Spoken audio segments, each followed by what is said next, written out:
What'd you think of that highlight? Pretty good, huh?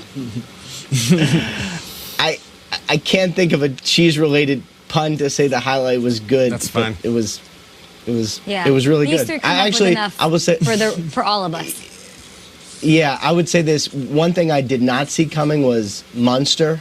All the rest of them you could sort of see. What a but Munster. Munster, I was like, whoa. Wow. Yeah. Let's check in on the NFC East. The Redskins face the Giants on Sunday. What can you tell us about the Redskins quarterback situation heading into this matchup? Well, the plan going into the week, Kay, was that Case Keenum was going to start to be the big cheese, as they might say, on that breakfast table, for instance. But then he had a little bit of a foot injury, and that's something that kind of threw the plans up in the air a little bit. He did not practice on Wednesday.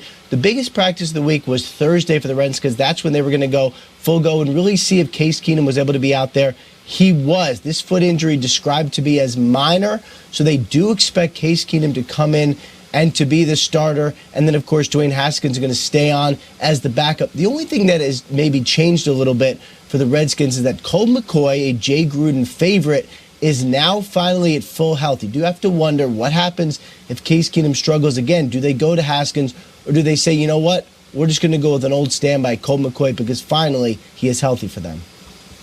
So it's looking like Case will go for the Redskins. They've got several options. As far as the Giants, we know with Daniel Jones, the cheese stands alone. Thanks so much. We'll talk to you in a bit back here in studio at GMFB with your tweets. Let's look at some of the other huge matchups in week 4. I mean, this started with a bang last night, Eagles, Packers, but we've got Redskins, Giants. Peter, take any game and make a prediction using a headline that I will read Monday morning. Yeah, I'm going to go with Redskins Giants. Danny Dimes is the nickname that's taking over New York City. It's been almost adopted by the Giants fans so much that they're defensive of it. They're like, no, don't you touch our Danny Dimes. That's our nickname. Yeah.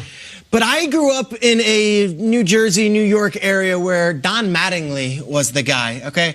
Don Mattingly, number 23 for the Yankees. I had his jersey. I had his poster. Any kid who grew up in this era, 80s and 90s, was a Mattingly guy, and he was Donnie Baseball. My headline after Sunday will be Daniel Jones as Danny Football. Okay. I think it's as simple as it gets. Danny Football. I wanted to replace Danny Dimes. I like this one. I had a lot of time to marinate on this, and I think after a win over the Redskins, his first career home start, the home fans being really excited. Daniel Jones does it again. Danny Football. Now, you somehow found out what he ate after the game and what he did. He did laundry and ate Chipotle, which you said earlier in the show. Does he have a reaction, or like, what does he think of his nickname? Do we know? We need to find out. He spoke on it. He says there have been worse ones. Like, he's completely he's not over the moon about Danny Dimes, but he also is so nonplussed by everything that you wouldn't know if he loved it or hated it. That is the beauty of Danny Football. Danny we need to replace Donnie Baseball. We also need to replace maybe Johnny Football. I like a next chapter of that. Maybe. Danny Football. All right, I'm going to go with the Chiefs-Lions game. Now, here's the thing. I was trying to figure out how this is going to go because, of course, I want to ride with my Lions, but I have to be realistic about how good this Chiefs offense is. And when Pat Mahomes drops back, it's so fantastic. I mean, we've seen passes before, and that got me thinking about something we've seen before, but until we see it in person above us, it's kind of mind-blowing. You know, it wows us. So my headline is Patrick Madrones. So here's the thing. Listen, we're all familiar with drones. We heard about them. We read about them. But let's just be honest. I don't care if you're 8 years old or if you're 80 years old. The moment one's flying above you, you're always like, whoa. Oh, my God. Robots are taking over. Where's it coming from? Who's controlling it? Skynet. That's how special this is going to be. It's just like a drone flying above your head. Everybody's going to be touching each other. Did you see that? Yeah. That's amazing. That's fantastic. My initial reaction was always fear. Is that how the Lions should be feeling? Yeah, pretty much. When you see that ball flying above you, it's Patrick Madrones. I'm not into that's what we're going to see. Not into drones. Yeah. Not into it. Okay, so I had never seen a Quentin Tarantino movie. And the first one, this was a long time ago. Kyle was so sad when he said that. That's my guy. I want you to see him. I'm so sorry. I'd never seen one, and then one was on television, and I watched it from beginning to end, and my mind was like, what did I just see? This is absolutely insane. Which one? So I will go Patriots and Bills, and simply put, Bills kill. A little pun off of Kill Bill, because I just feel like they're at home. Bills Mafia is going to be out in full force, and it will take every one of these fans, every one of these players, these rookies, these veterans, Frank Gore and company, to get it done against a Tom Brady team that is 30-3 in his career against the Bills, including 15-2 at New Era Field. The Bills have the #1 defense since the start of last year, since the start of the 99th year of the NFL. To me, Josh Allen, He's had, guys, 4 games with 90 or more rushing yards just last season he had that. So I feel like we haven't seen that huge game on the ground. We will see it. That's what it's going to take against what is the best defense in the league right now. Shout out to Bills. And shout out to Uma Thurman-Thomas. I mean, that was... Thomas! That's what you do here. Why we pay him the big lot. bucks? Crazy. Well, then there's like the snake part when you know how I felt about that one. I was like, I got to get out of here. Yeah. Going against Brady, the Bills fans are going to have to try to eat some goat cheese, I guess, right? Oh. Slice it with the Midori Hansu sword. All right. Enough about cheesy stuff. Let's talk Kirk Cousins.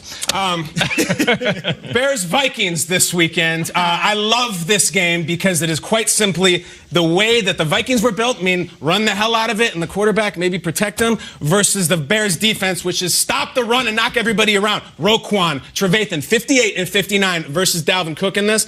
And that's why I think the Chicago Bears are going to win this game. And what is the headline going to be? Roll it for me, my friends. In the club, dub. Guys, I always go 2000s music. I like it. And I had a very brief club period in my life, about 2002, 2003. There it is. Frosted Tips? I did get Frosted Tips. I was paid to get them, so I can justify it. Okay. But every time they played this song in the club 50 Cent, I don't care who you are, I don't care what color you are, how old you are, the head starts bobbing. Every time, go shorty, everything. And that's what I think the Bears will be doing after this Vikings game in the club, dub. Huge game in the NFC North. He used to do like rocker music. Remember the first year of our show? Yes. That he would always do like 70s rock. Well, you know what I've done? I've gone 80s, 90s, and now I'm into the 2000s. Yeah. So pretty soon I'll be doing whatever is out now. I don't know, was it Migos? What's his name now? I gotta tell you, we love seeing your headlines that you send in via Twitter. Quavo. We have such clever fans Quavo. following our show. Please hit us up with what you think we'll be reading on Monday morning. Bring your strongest pun game. And we'll be right back because we have to talk about the Ravens. Yeah. Right? They lost to the Chiefs. They want to win. We've got the Browns. They're back home. Good game. We've got a video game versus a guy who wants to bounce back in Baker Mayfield. We'll have Coach Brian Billick, a Super Bowl winning coach, joining us next. Oh, yeah. And Melvin Gordon.